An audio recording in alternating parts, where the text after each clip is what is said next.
ഞങ്ങളുടെ നാട്ടിൽ പറയുന്നത് വാഴച്ചുണ്ടെന്നാണ്. ചില നാട്ടിൽ വാഴത്തട്ട, വാഴപ്പൂവ്, അങ്ങനെയൊക്കെ പല നാടുകളിൽ പല പേരുകളിലാണ് അറിയപ്പെടുന്നത്. എങ്കിലും ഞങ്ങളുടെ നാട്ടിൽ വാഴച്ചുണ്ടെന്നാണ് അറിയപ്പെടുന്നത്. എനിക്ക് തോന്നുന്നു കേരളത്തിൻ്റെ തെക്കൻ ജില്ലകളിലൊക്കെ കൂടുതലും വാഴച്ചുണ്ടെന്ന് തന്നെയാണ് അറിയപ്പെടുന്നതെന്നാണ് ഞാൻ കേട്ടിട്ടുള്ളത്. എന്തായാലും നമ്മളൊക്കെ കുടിയേറ്റ നാട്ടിൽ, അതായത് കുടിയേറ്റ കർഷകരായതുകൊണ്ട് നമ്മുടെ വയനാട്ടിലൊക്കെ ഏറെയും കുടിയേറ്റ കർഷകർ തന്നെയാണ്. കോട്ടയം ഭാഗത്തു നിന്ന് കുടിയേറി വന്നവരായതുകൊണ്ടാവാം ഇവിടെയും ഇങ്ങനെ വാഴച്ചുണ്ടെന്ന് തന്നെയാണ് നമ്മുടെ നാട്ടിൽ പറയുന്നത്. അപ്പോൾ വാഴച്ചുണ്ടിൻ്റെ ഉപ്പേരി ഉണ്ടാക്കാനായിട്ട് മമ്മി ഇങ്ങനെ ശ്രമിച്ചുകൊണ്ടിരിക്കുകയാണ്, തരിഞ്ഞുകൊണ്ടിരിക്കുകയാണ്. അപ്പോൾ ഞങ്ങൾ ഉപ്പേരി എന്നല്ല പറയുന്നത്, വാഴച്ചുണ്ട് തോരൻ എന്നാണ് പറയുന്നത്. അപ്പോൾ മമ്മി ഇങ്ങനെ അരിഞ്ഞുകൊണ്ടിരിക്കുന്നു. ഓക്കെ, ഇത് ഭയങ്കര ടേസ്റ്റിയാണ്. ഞങ്ങൾക്കൊക്കെ ഭയങ്കര ഇഷ്ടമാണ് വാഴച്ചുണ്ടിൻ്റെ ഉപ്പേരി. പിന്നെ അതുപോലെ നല്ല വൈറ്റമിൻസ് ഒക്കെ നല്ലോണം ഉള്ള ഒരു ഐറ്റം കൂടിയാണ്. നല്ലോണം ഫൈബർ കണ്ടൻ്റൊക്കെ നല്ലോണം അടങ്ങിയിട്ടുള്ള ഒരു വെജിറ്റബിൾ ആണെന്ന് നമുക്ക് പറയാം. പിന്നെ ഈ വാഴച്ചുണ്ടുമായിട്ട് ബന്ധപ്പെട്ടിട്ട് ഒരു നൊസ്റ്റാൾജിക് ആയിട്ടുള്ള കുറച്ച് സ്റ്റോറീസൊക്കെ പറയാം. അപ്പോൾ വാഴ കൊലച്ച് തുടങ്ങിക്കഴിഞ്ഞ് കഴിഞ്ഞാൽ ഈ വാഴച്ചുണ്ട് ഓരോ ഭാഗം ഇങ്ങനെ വിടർന്ന് അങ്ങനെയാണ് നമുക്ക് വാഴക്കൊല വരുന്നത്. അപ്പോൾ അതിൻ്റെ ഉള്ളിൽ നിന്ന് ചെറിയ ഇതുണ്ട്. ഇപ്പോൾ എൻ്റെ കയ്യിലിരിക്കുന്ന അത് ഞാൻ സൂം ചെയ്ത് കാണിക്കാം. അപ്പോൾ ഈ കയ്യിലിരിക്കുന്ന പോലെ ചെറിയ ചെറിയ പൂക്കൾ ഇതിൻ്റെ ഉള്ളിലുണ്ടാവും. അപ്പോൾ അതിൻ്റെ ഉള്ളിൽ നിന്ന് ഭയങ്കര നല്ല തേനൊക്കെ, നല്ല സ്വാദുള്ള നല്ല തേനൊക്കെ ഇതിൻ്റെ ഉള്ളിൽ നിന്ന് കിട്ടും. അപ്പം കുട്ടികളും ചെറിയ പ്രായത്തിലുള്ളവരൊക്കെ, മാത്രമല്ല യൂത്തും എല്ലാവരും അതിങ്ങനെ ഇടയ്ക്ക് ടേസ്റ്റ് ചെയ്യാറുണ്ട്. കാരണം അതിങ്ങനെ വലിച്ചു കുടിക്കാറൊക്കെ ഉണ്ട്. അത് നമുക്കൊരു ഭയങ്കര വെറൈറ്റി ആയിട്ടുള്ള ഒരു ഫീലിങ്ങും കൂടിയാണ് നമ്മൾ ഈ ഒരു വാഴച്ചുണ്ടിൽ നിന്ന് അങ്ങനെ തേൻ വലിച്ചു കുടിക്കുന്ന സമയത്ത് ഉണ്ടാകുന്നത്.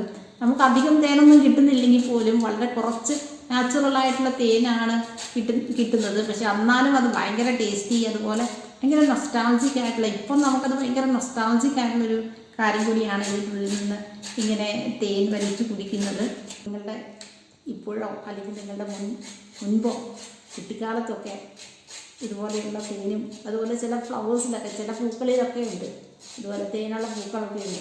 അതിലൂടെ നമ്മൾ കിളികളും പൂമ്പാറ്റകളും ചിത്രശലഭങ്ങളൊക്കെ തേൻ നുകരുന്നത് പോലെ നമുക്കും അങ്ങനെയൊക്കെ ഒരു കാലം കുറച്ച് മുമ്പുണ്ടായിരുന്നു. പിന്നെ ഇപ്പോഴും അതുപോലെ ആ ഒരു നല്ല ഗ്രാമീണതയുടെ ഭംഗിയൊക്കെ എൻജോയ് ചെയ്ത് പോകുന്ന കുട്ടികൾ ഇപ്പോഴും ഉണ്ടെന്ന് വിചാരിക്കുന്നു.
നമുക്ക് എണ്ണ ആഡ് ചെയ്ത് കൊടുക്കാം.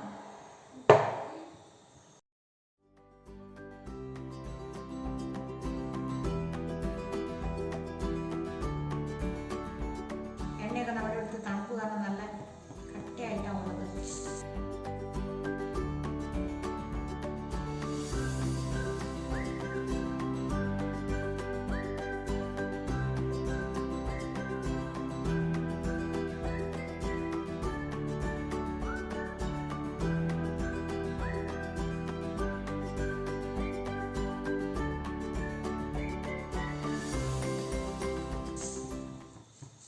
എണ്ണ പതുക്കെ ചൂടായി വരുന്നുണ്ട്. നമുക്കിനി അതിലേക്ക് കടുക് ആഡ് ചെയ്ത് കൊടുക്കാം.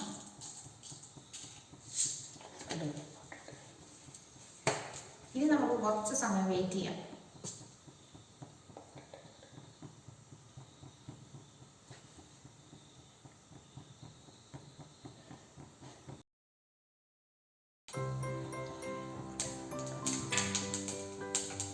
നമ്മുടെ കടുക് ഇങ്ങനെ പൊട്ടുന്ന സൗണ്ടൊക്കെ ഇങ്ങനെ കേൾക്കുന്നുണ്ട്.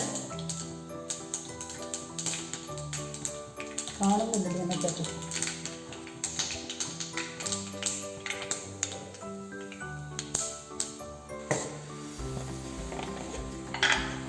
കുരുമുളക് പൊടി ഇടുക.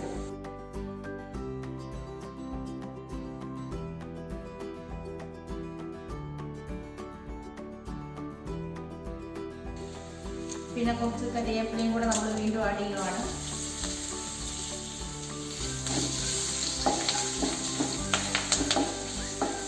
നല്ല വെളുത്തുള്ളിയും കുരുമുളകും ഒക്കെ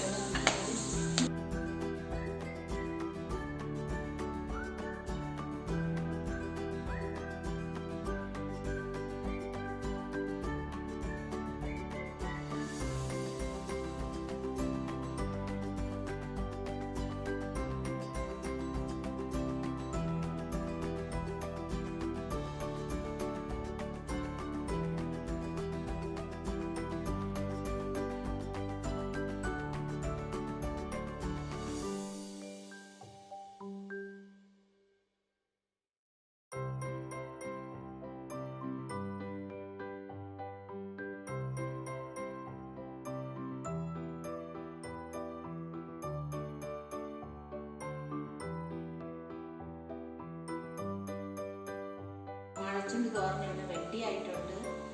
ഇനി നമുക്ക് വാങ്ങാം.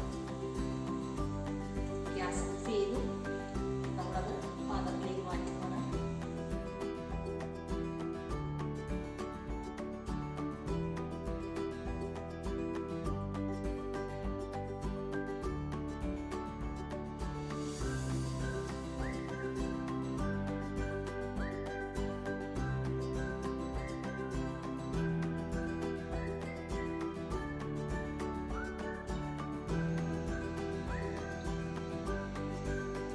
എനിക്ക് വാഴച്ചുണ്ട് തോരൻ ഭയങ്കര ഇഷ്ടമാണ്. അപ്പം നിങ്ങളിത് ട്രൈ ചെയ്ത് നോക്കുക. ഞങ്ങൾക്ക് നാടൻ ഫുഡ് ഐറ്റംസും നാടൻ കറികളൊക്കെയാണ് ഞങ്ങൾക്ക് ഭയങ്കര ഇഷ്ടം. അപ്പോൾ അതുകൊണ്ട് ഞങ്ങൾ മാക്സിമം കിട്ടുന്ന എല്ലാ അവസരങ്ങളിലും അതുപോലെയുള്ള നാടൻ ഐറ്റംസൊക്കെ തന്നെ കഴിക്കാനായിട്ട് ശ്രമിക്കാറുണ്ട്. അപ്പോൾ നമ്മൾ ഹോസ്റ്റലിലൊക്കെ നിൽക്കുന്ന സമയത്ത് നമുക്ക് ഹോസ്റ്റലിൽ ഇതുപോലെയുള്ള നാടൻ ഐറ്റംസ് ഒന്നും അതുപോലെ അധികം ഇൻക്ലൂഡ് ചെയ്യില്ല ഹോസ്റ്റൽ ഫുഡിൽ. നിങ്ങൾക്ക് എല്ലാവർക്കും അറിയുന്നതല്ലേ. അപ്പോൾ അതുകൊണ്ട് നമ്മൾ വീട്ടിൽ വരുന്ന സമയങ്ങളിലൊക്കെ മാക്സിമം ഇതുപോലെയുള്ള കാര്യങ്ങളാണ് നമ്മൾ കഴിക്കാൻ ആഗ്രഹിക്കുന്നത്. അപ്പോൾ ഞങ്ങൾ ഫുഡ് കഴിക്കാൻ പോവാണ്. അപ്പോൾ നമുക്ക് മറ്റൊരു എപ്പിസോഡിൽ വീണ്ടും കാണാം. Take care. ഞങ്ങൾ കഴിക്കട്ടെ. ബൈ.